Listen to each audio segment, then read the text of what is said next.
Hi, everyone, and welcome to the special Tramelcast, the Neil Haley Show, the Storehouse Media Group podcast, and a new podcast with Sherrie and Jen. Sherrie, tell us what the podcast name is. Well, thank you, Neil. We are so excited. Jennifer, Eskew, and myself are excited about this new podcast we're coming out with called Criminally Good Podcast with Sherrie and Jen. And this is where your next new true crime obsession starts, right, Jennifer? Exactly. We are going to make sure you know all about the authors and the books they're writing on true crime, as well as the podcasters who are putting out the true crime podcast, some filmmakers, and anybody else that's a creator out there in the world of true crime. That's right. And I always say on the show, gosh, Neil would probably get rich if he could get $1 every time. Like, I'm a backstory kind of girl, right? I love to know the backstory. If I hear the backstory to a song, I hear it to a band or whatever, that backstory helps you bond. It's like you've got this intimate part of them, and that's what we want to show. You've got so many people in the background that are working on all of the podcasts and the books and all that. We want to talk to them. Well, what are you doing? What's going on? Why are you doing this? Where did it come from? That's always important, and it's always such an interesting, again, bonding story. Yeah.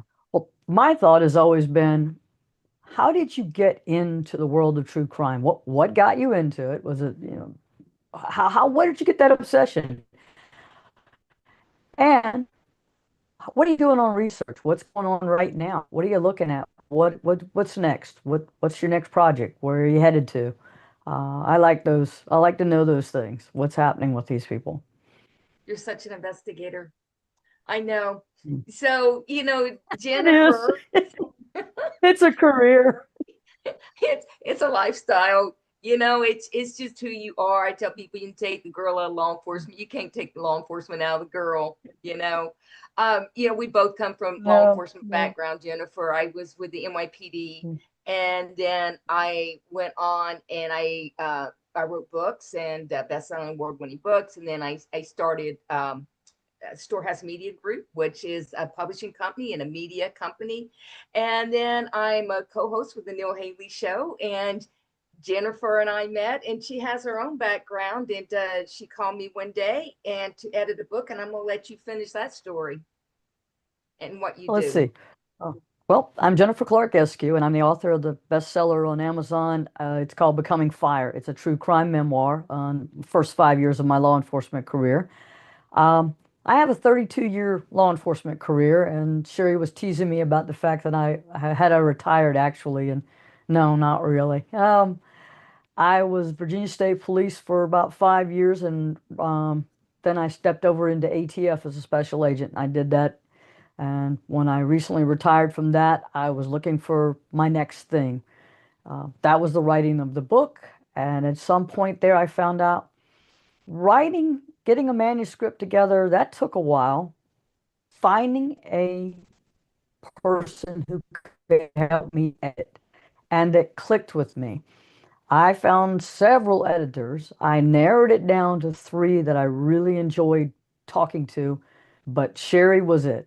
I knew there was something about the conversation. Maybe it was her background in being NYPD. All I know is we clicked immediately. 2.5 hours later, I was telling her, yeah, I want you. You be my editor.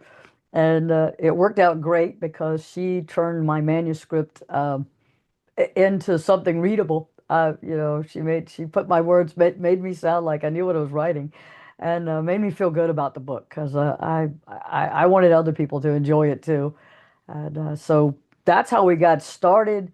And then the friendship just kind of grew from there because it seemed like whenever we got together talking about anything, we talked about our husbands. We talked about kids and grandkids and things of that nature, and pets, lots of things about pets, and travel, always the travel too. Um, and then through Sherrie, I met Neil Haley and got Yeah. involved with him and working on marketing myself and my book and my brand. And that it just grew. We just kept growing. We did. And then we went, excuse me, and then we went to Crime Con together. Yeah. and we're like, well, we're going to do a podcast together, but we really didn't know. Really, we didn't have our thumb on it. But my gosh, the people we met, the podcast, the creators, the filmmakers, all these people, investigators that were so awesome. And it's like, well, they're out there talking true crime, but who's out there talking about them? So that again, we go Yeah. back to the backstory and let's find out who they are. Let's Yep. get you familiar with this podcaster and with this author. So you can, Yeah. I think when you do that, you kind of look at what they create differently because just like you kind of know a little bit about them, a little bit about where their head's been and where it's going. So we decided we would do Criminally Good and with Jen and Sherrie and Sherrie and Jen. And we're going to do that. And we're going to talk about, we want to highlight you authors, you podcasters, creators out there who really work in true crime that have that passion to go through it. And again, we want to know why, what brought you to here. I mean, Jennifer and I know it's, again, you take a girl out of law enforcement, can't take law enforcement out of the girl. We still have that, that desire to be involved in interest and curiosity, but we want to learn about yours. Exactly. I think first off, sure, we got to tell them how it works out. We go out, we've been in Crime Con and we have been walking. There's nothing that anyone else talked about at Vegas more than getting their steps in each day. Everybody was getting their steps in at Caesar's Palace in Vegas last weekend of May.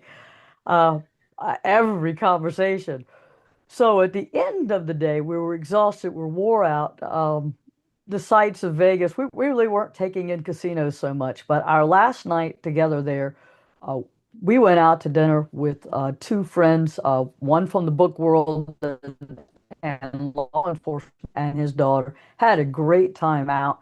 We're headed back over, and one of the topics on our walk back to the hotel was a podcast I'm working on and doing some research, but then looking at something else we wanted to do together and what was going to be. And as the night wore on and we're still talking and it's getting to be like 1:30 in the morning, Sherry's got to catch a plane the next morning. I have got to get up and go back over and do one last day at CrimeCon that Sunday.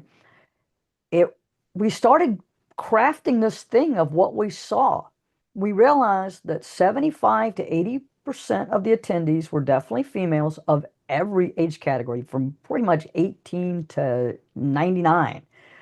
Um, so it wasn't like an age category. It was a mix of everybody, but it was mostly female. And then that thing was, who else are we seeing here? And we looked around in our exhibit hall, and there were two exhibit halls there, giant ones at Caesar's Palace. And it was the recognition that, wait, look at all these podcasters, these authors, these creators. And then we've also met filmmakers, we have met some actors, we've met a lot of people here. We've also met news reporters on a big scale, folks that you see every night when you turn on your nightly news. We looked at this and we're thinking, who's giving them that audience? Who's giving that to them? They've come out here. This has cost them money, but is anybody talking to them and giving them a place to talk about what they've worked on, their book, their podcast, their movie? And we started putting that together, and it was just like, we could be criminally good. We could be. And criminally good, we could give them a platform so we can interview the authors, the podcasters, the filmmakers, the researchers, because I know that some of these people have folks that are working for them to just do the research. And so I was like, yeah, let's do that. Let's put this together. So between text messages on Sunday and then being able to talk once we both got back home and got a little rest, it grew. And I think Sherrie also had to unpack because she moved into her new house on May 27th and flew to Vegas to meet me on May 28th so that I could have somebody there with me in my exhibit booth and somebody who could run go get me a t-shirt, see, a CrimeCon t-shirt. Because I didn't want to leave my booth. I wanted to meet the fans. That was what I was there for. And Sherrie was able to get out and meet and greet people. So we had a blast at CrimeCon. I loved it. I can't wait to go again next year at Orlando. We did. We had such a good time. I really want to mention some of the people we met. Yes. For people, you know, who wonder who goes to Crime Con. Well, we met Chris Yes. We met I met Kathy Kenda. She's your texting buddy, but that's Lieutenant Joe Kenda's wife. What an honor. And you know, he's homicide hunter on ID. Yeah. Podcasters with Joseph Scott and his wife, a body backs, Schlepp, Cheryl Body Lindell. bag. Yeah. Yeah, Gigi McCalvey of Pretty Lies and Alibis. Janine Anderson of Forensic Friday. They were right next to us. Oh, they're Um, great people. yeah, they are. And then I love Janine. I know it. I got a coffee cup and it has on it Forensic Friday, and that's my coffee cup I use every Friday. I've got her book sitting here, so she's actually on my to be read. She's next in line. But yeah, She's keep going. what a Yeah. nice, oh my Yeah. gosh, she was so nice. Dan Murphy and Tom Smith of the Go Chills podcast, Great guys. NYPD, Matt Cox of Inside True Crime podcast, Julie Matson of Pushing Up Lily's podcast, Jason Blair of Civil Linings Handbook host. We met Jason Usseries. He was a film producer. We even met a winemaker, John Matthews of True Crime and Wine. And by the way, he called a serial killer. That was pretty Cool. interesting. Jeff Calloway of Ethan's Law. Uh, Phoenix retired homicide investigator Arthur Troy Hillman. Author Carlos Rodriguez, which is coming on today on the show, of The Ugly Underneath. He was a former Crimes Against Children detective sergeant and FBI task force officer. Can I Jeff, throw this on? Can I throw this? yeah, I loved meeting Los. What a I charming know. guy. What a pleasant guy. I love meeting He, Los. what Yeah. a nice guy. He has such a background, and that, you know, he just looks so just, he's such a nice, humble guy. But he's got a And background like, genuine, wow. genuine.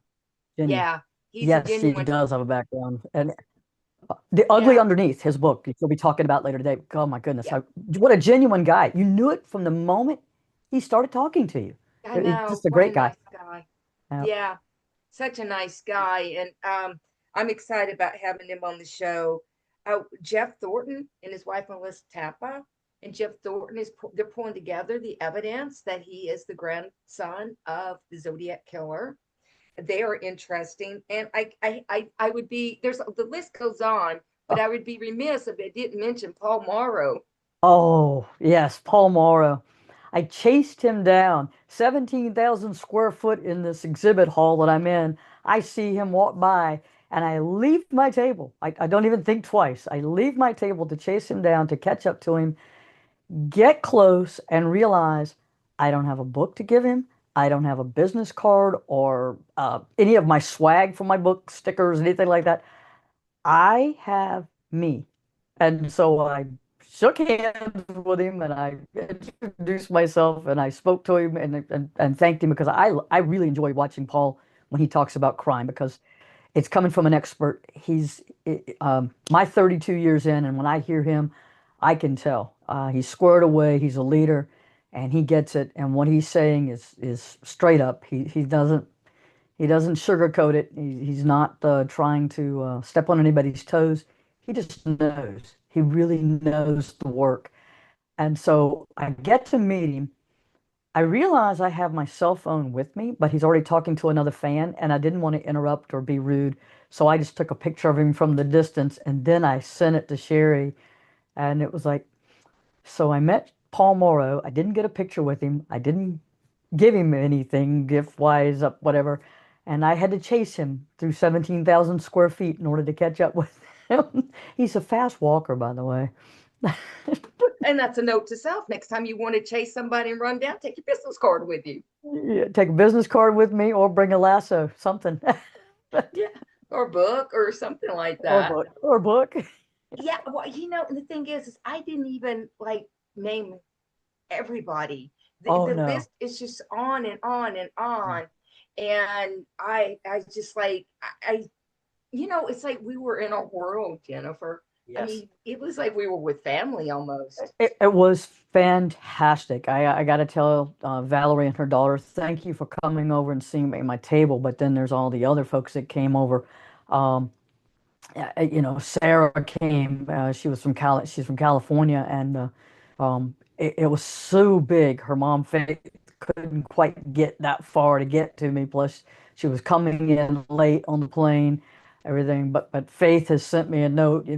Sorry that she didn't get to see me. At the same time, I appreciate them coming out. Sarah coming and finding me. Her and her mom go to Crime Con every year. Let's see, who is it? Mark and his wife, they came out and met me. I think they're actually in the process now of relocating somewhere in the south part of Texas. They're headed to in Houston, I think. Um, just fans. I didn't know I had these fans, but I got a few fans out there and they wanted to meet me and come to my table, or they just were learning about me, which is I know I'm new, and so that was nice. That whole thing we talked about Janine with Forensic Fridays, and she's sitting right next to me in her booth. All right, I admit I'm not the most huggable person. 32 years in law enforcement doesn't make you the most huggable. But she was very huggable, so it was like okay, so I have somebody huggable near me, and this is good. Uh, it just was fantastic, and I have to tell you, Sherry, I did 32 years in law enforcement, and every once in a while, somebody would thank me for doing my job, and that always felt pretty good, because I didn't ask for that, but that was nice. I don't know if I've ever been anywhere, any event, to ever have so many people thank me for my service and genuinely mean that and ask me about, who I worked for and the fact that I did law enforcement and how many years I did, just asking those kind of questions. And they were just so appreciative. That was amazing. So you look at thousands of fans that come to CrimeCon, and everybody was polite and friendly and happy to be there. And every exhibit was getting people, getting visitors. Everybody wanted to know something. They didn't just come by to grab a sticker. They wanted to know who you were. They wanted to know something about you. They wanted to get pictures with you. So I'm learning to be huggable. It was just it, that feeling that you get all day long around that kind of energy from that many people is unexplainable. But you want it again. It's addictive. Yeah. Yeah, Yeah. it was just awesome the people we met. Again, both the creators there, the authors, all of those, and the people who came in to just come and Yes. be at Crime Con and to meet people. There were a lot of speakers there that in a separate area. It was just an amazing place to be. I really had no expectations. It's my first time, Yeah. but I was blown away because, I really didn't know what to expect until I got there. And I'm like, wow. And then you find out all these people are there, like, oh, I've watched these people. I get emails from these people. Like Yeah. they're not there to talk, they're just there. It was, Yeah. it was just wow. And I'm so glad I went with you to enjoy that and to have the privilege of meeting all these people who are trying to really help in the true crime area, and many of them doing trying to bring Yeah. justice to situations. Oh my goodness, yeah, because we did meet a lot of people. We met the folks with Othram and several of the other folks that are trying to get the DNA and get the testing done. The Vidoc Society, all of these people that are trying to work to solve these unsolved homicides and to get that information out. The people we met that are just trying to tell you about a victim from 20 years ago, 30 years ago, somebody that was the love of their life, their child, their mother, somebody of that nature that has been a victim. And they're still trying to get the answers. They want the answers for that person. They don't want that person to be forgotten. That whole never forget thing that I told you guys a long time ago, it's a big part of my book. It's a big part of what I believe, and these people are living it. They're putting it out there. So they were fantastic to meet those folks too. They're not selling anything. They're just trying to make sure that people know about the person and that they understand that they're not just representing that one person. They're also out there trying to make sure that the DNA technology, that the criminal science part, all of that stuff, the forensics is being done, that it's not being skipped over, that the answers are being sought out. We met Bill Thomas very briefly, Mind Over Murder, and his sister was a victim of a serial killer. Her and her girlfriend were both killed by a serial killer, the Colonial Parkway murders, and it's just meeting people like that over and over and seeing what they're doing and what they're putting out there beyond what they normally do in life, just to get that message out. So I want to make sure we give them all a chance to come out and talk to us a little bit more. Uh, oh, we got a shout out we owe too. There are two lovely ladies from Australia who have a very small podcast. Sadly, I don't think we remember their names, but they were so pleasant because on day one, super early in the morning, we weren't quite sure how to get from our hotel, the Flamingo, across the street, directly across the street from the Caesar's Palace, and then how to get to where we were going inside of Caesar's Palace. And they were nice enough because they had gone over and checked things out on Thursday night. So very early on Friday morning, when we spotted them in their CrimeCon shirts, introduced ourselves and found out they're not even from the United States, much less the Vegas area. They were able to guide us to exactly where we needed to be. And I appreciate that so, so much. It took somebody from Australia to show us, right? I mean, All the we're way over there. out across the Yeah, street and get to where yeah, we belonged. yeah. And I mean, we're going to have some really good guests on this show. But I cannot, I have to recognize our team. Neil Haley, Yes, he's co-producing this with us. And Neil Haley, he is a podcaster, big podcaster. big He time. has radio show and TV show, and he's got 3 million views and listens a day cumulatively. So we're really just excited that he's helping us with this show and Mhm. producing it. So Yeah. thank you, Yeah, Nick. I'm excited, especially very much. the clips that we're going to get from these interviews are going to be unbelievable. So, yeah. Yeah. Yeah, yeah. Yeah. Mhm. And next week we got a great guest, right, Jennifer? Absolutely. This is my current read, folks. This is if you can see here, this is Swans Don't Swim in the Sewer. This is Cheryl Mac McCollum. You guys may know her as Mac. But Cheryl Mac McCollum, this is her debut true crime book. And she just got it out, just got it released. She's on a whirlwind of going out with the book. She is also the Zone 7 podcaster, but she's far more than that. She has been a crime scene investigator for 40 plus years. She is the director of the Cold Case Investigative Institute that's there in Atlanta. Um, she is part of Nancy Grace. She appears with Nancy Grace quite often on her crime stories with Nancy Grace. She was out there with the Guthrie case, trying to report and get the information back. Uh, I like her. She's funny. She's brilliant. Um, she's straight up. She some of the same things that I like about Paul Morrow.